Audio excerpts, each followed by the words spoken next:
Bonjour, aujourd'hui nous allons parler du mantra.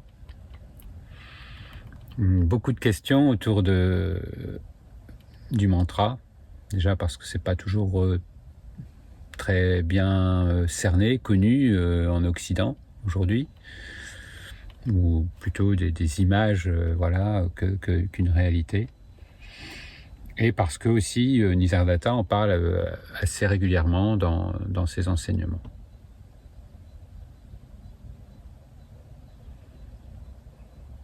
Et que, comme vous posez souvent la question, eh bien, ce sera peut-être le moyen de conseiller de regarder cette vidéo comme réponse.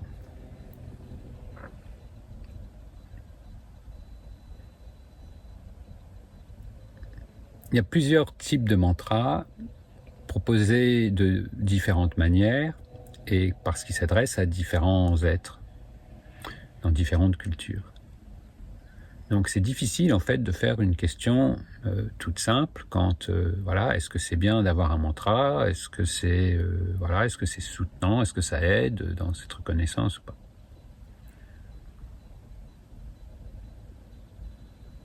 Traditionnellement, vous pouviez, quand vous aviez choisi un maître, je pense plutôt à la tradition de l'Inde, puisque c'est celle que je connais le mieux, vous pouviez donc, ça faisait partie de l'initiation de recevoir un mantra, et souvent un mantra propre à la lignée, ou alors qui vous était décerné à vous particulièrement.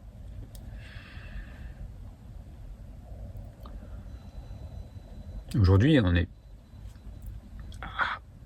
plutôt des rares exceptions, pas tellement prêts à recevoir un mantra de cette manière-là. Il faut que ce soit clair, ça n'a pas de sens, c'est pas pour mimer, pour voilà. Donc à part quelques êtres qui ont une attirance profonde pour ces lignées et cette approche, voilà, ça n'a pas beaucoup d'intérêt que d'être détourné de son sens premier et profond. Un mantra peut être puissant par sa prononciation, hein, la force des sons, le fait qu'il a été aussi prononcé depuis des siècles, on pourrait dire, et par une infinité de personnes, qui fait qu'il est puissant aussi par l'égrégore, on va dire, l'énergie qu'il représente, qui dépasse celle de la personne.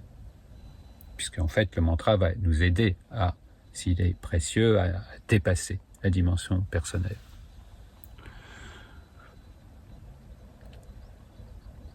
Des conseils peuvent être donnés aussi sur la fréquence de le prononcer, les moments, peut-être tout le temps, mais voilà, il peut y avoir des moments. Et aussi sur le rythme de la respiration. Donc là, on est vraiment dans une approche plus de yoga et qui doit vraiment être enseignée, et c'est pas comme ça répéter un mantra. Nisargadatta, en général, donnait le mantra soit aux personnes qui l'initiaient véritablement, pour leur permettre de ressentir plus encore le soutien de toute la lignée. Il le disait très clairement, le mantra n'a la puissance que de celle que vous lui donnez. Et appartenir à la lignée, pareillement. Voilà. Tout le monde peut faire partie de la Navnat Sampradaya, en ayant reçu ou pas une initiation. C'est une question de feeling, d'intimité, et qui aura l'intérêt et la puissance relative à l'intimité. Si c'est juste une prétention mentale, intellectuelle, ça restera à ce niveau-là. Si c'est quelque chose qui, on pourrait dire, de la tête descend dans le cœur, je dirais même dans le ventre, eh bien, voilà, on contactera d'autres dimensions.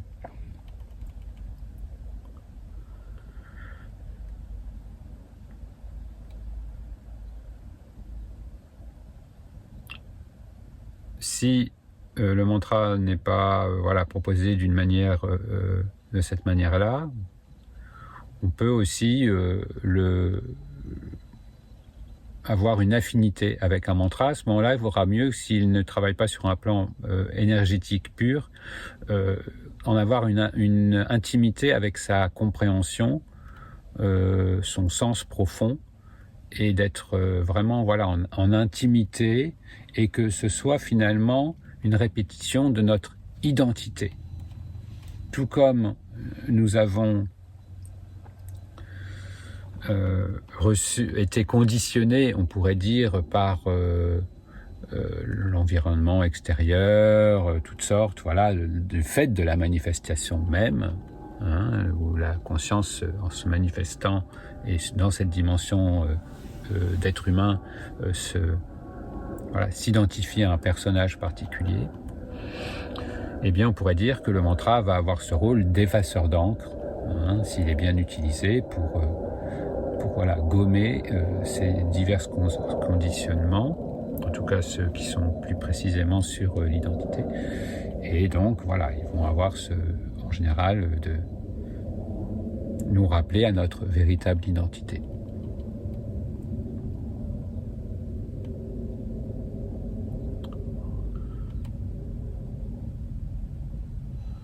Le mantra, dans le mantra, il y a une définition de présence à l'instant, d'être présent, de revenir justement à l'instant présent, et en même temps de durée.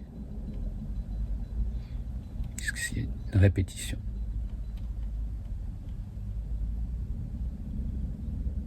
Donc on fait se rencontrer l'intemporel et le temporel aussi.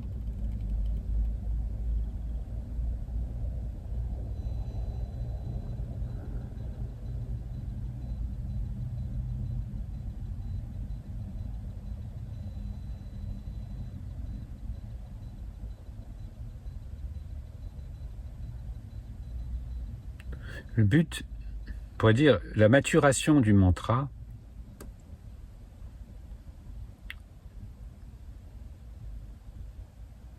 va nous faire de plus en plus ne pas porter l'attention sur les mots, mais sur l'espace qui est créé, qui est contacté, et on pourrait dire sur le silence entre les mots.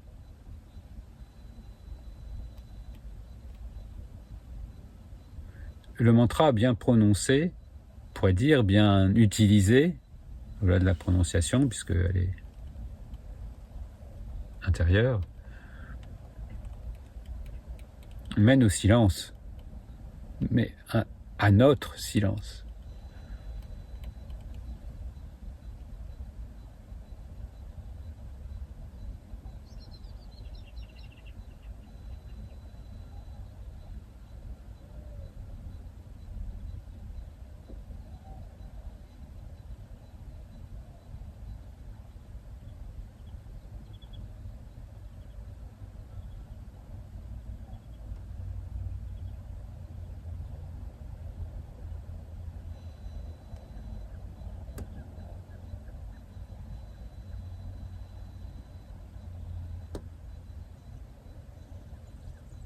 Un autre point aussi, c'est la sensation que voilà, ça va être la pilule magique, la baguette magique qui va faire que voilà, ou alors que voilà, le mental va vous dire ah mais il me manque encore ça et donc c'est pour ça que je n'y arrive pas, c'est pour ça que ça ne marche pas. Non.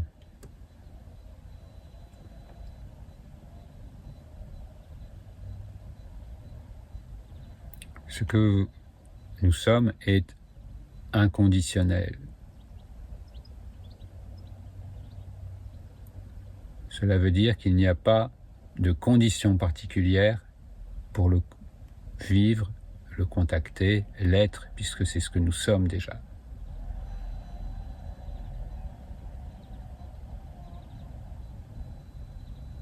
Dans certains cas, les voiles, on pourrait dire, mis sur l'empêchement de voir, hein, mais comme pareillement, nous avons, on pourrait dire que dans la vision objective, nous avons un objet sous les yeux et nous ne le voyons pas. Parce que soit nous cherchons autre chose, ou nous sommes préoccupés par autre chose, ou voilà, nous pensions que ça avait une autre couleur, et voilà, pour X raisons. Et bien là, c'est pareil. Alors, sauf que là, nous cherchons quelque chose, nous avons tellement l'habitude de chercher quelque chose d'objectifiable que nous ne trouvons pas le non-objectifiable.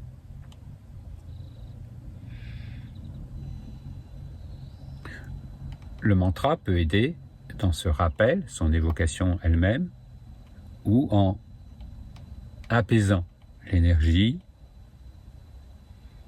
en apaisant le mental, les émotions.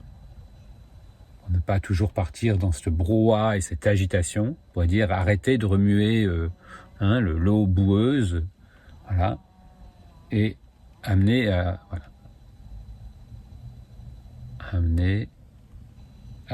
ce qui de nous est tranquille. Dans ce sens-là, ça peut être une aide, mais plein d'autres choses peuvent être d'activité. Une marche dans la nature, une petite sieste, une pause, la contemplation de quelque chose d'agréable, la respiration, des exercices de yoga, d'art, de musique, de toutes sortes d'activités artistiques.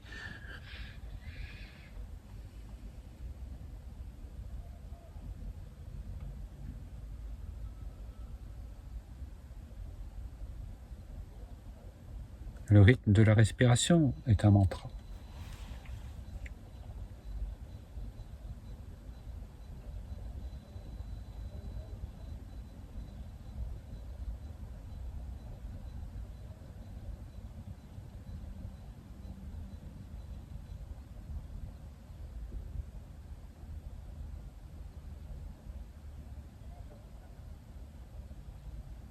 Le battement du cœur est un mantra.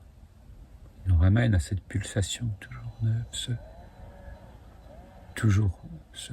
cette pulsation de présence.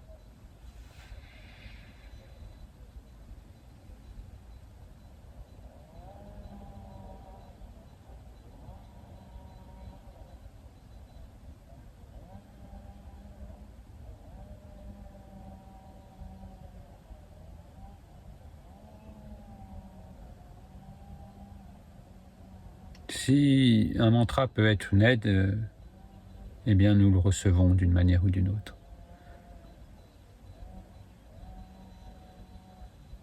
Ne pas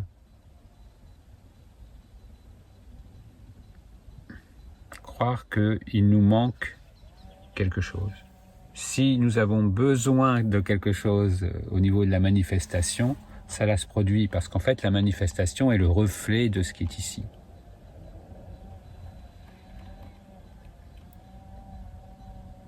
Donc si ça doit se faire à travers un mantra, un cheminement, ça se fait de cette manière-là. Si ça doit se faire sans mantra, ça se fait sans mantra.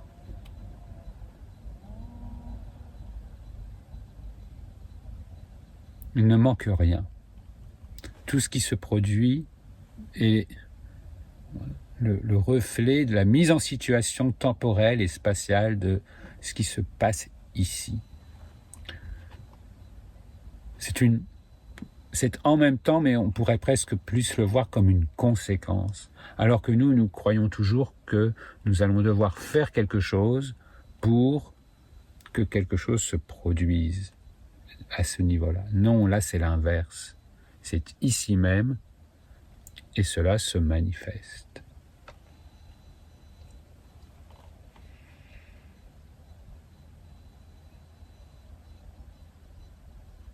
Ça nous ramène au je suis. Il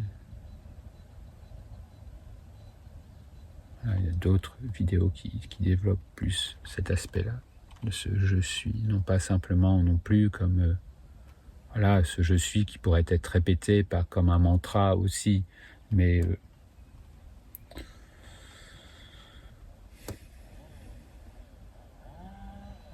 on pourrait passer encore à côté et à la limite avoir vraiment un effet encore négatif, contre-productif. Donc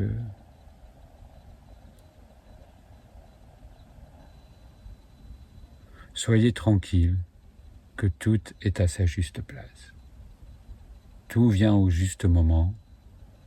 Rien ne manque dans cette réalisation de soi en soi-même.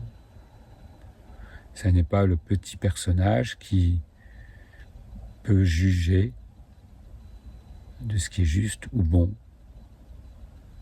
et de comment cela doit se passer, de comment cela doit se produire. Ce petit personnage est une image au sein de cette présence véritable. Retournez à cette présence véritable à chaque fois que ce genre de questions de manque se produisent. C'est un signe. Le voir comme un voyant clignotant.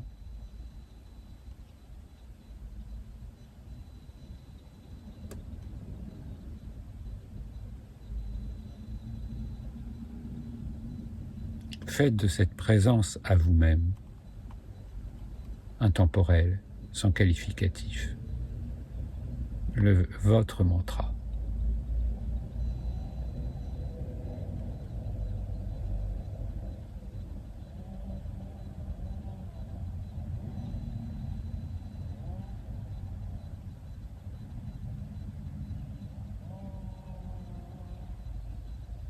C'est le seul mantra que vous ne pourrez pas oublier.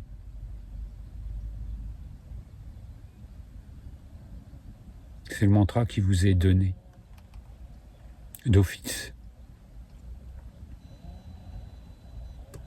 Et c'est le mantra qui ne peut pas vous égarer, qui vous ramènera automatiquement. Cette simple présence consciente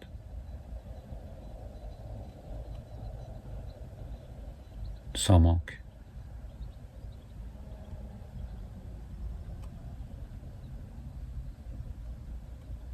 Pleine, entière.